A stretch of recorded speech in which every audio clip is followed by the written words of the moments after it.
네, 시청자 여러분 안녕하세요. 오늘의 코인 앵커 문다연입니다. 오늘의 주요 경제 지표부터 살펴보겠습니다.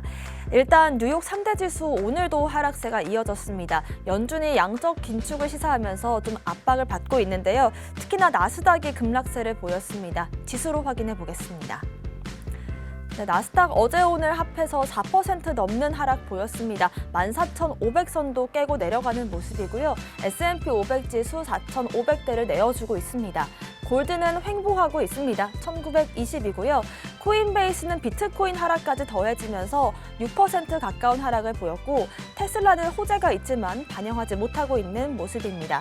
비트코인도 상황이 좋지가 않습니다. 44,000선을 깨고 43,500선에서 거래되고 있습니다.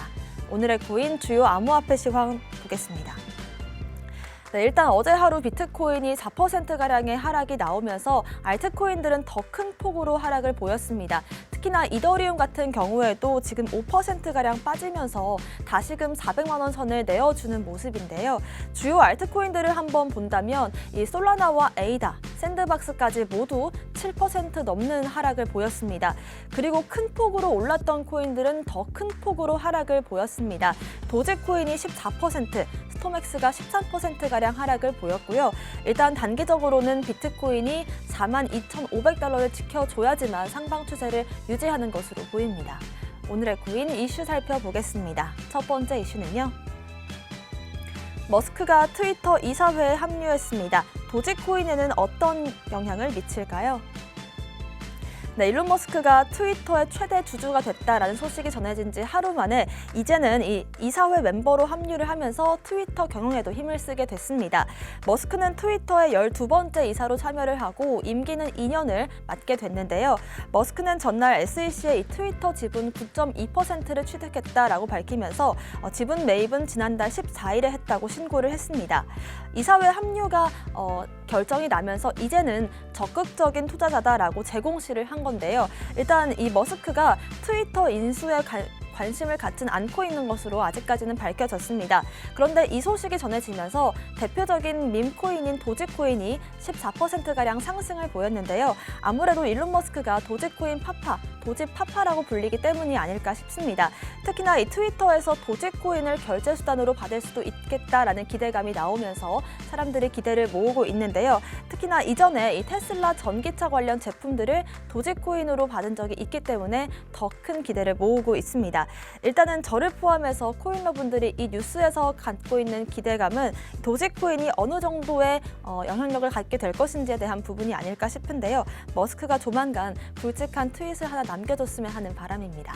두 번째 이슈 보겠습니다.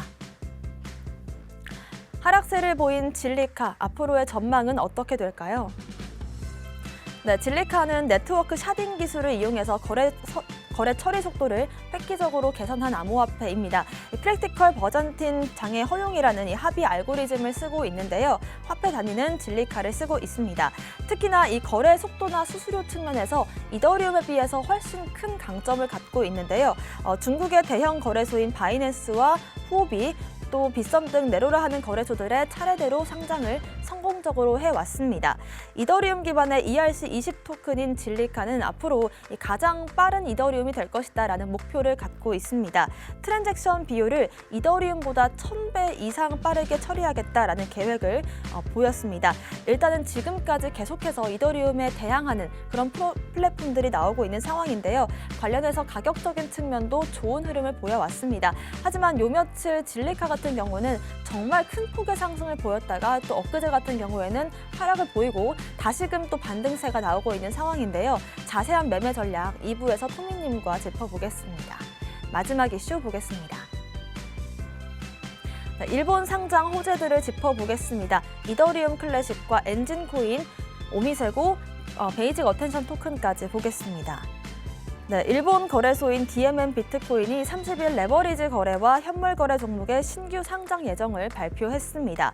DMM 비트코인은 이번에 레버리지 거래로 인해서 심볼에 새롭게 상장을 하게 되는데요. 특히나 이 현물 거래에서는 이더리움 클래식과 오미세고, 또 엔진코인과 BAT, 베이직 어텐션 토큰을 상장하기로 했습니다. 앞으로 여기서는 이제 해당 종목들의 신규 상장으로 인해서 총 현물 거래 11종, 레버리지는 15종을 지원하게 됐습니다. 잠시 뒤 2부에서 이 새롭게 상장되는 코인들에 대한 매매 전략 한번 체크해 보겠습니다. 오늘의 코인 이슈까지 살펴봤습니다. 저는 잠시 후 다시 돌아오겠습니다. 오늘의 코인 가자!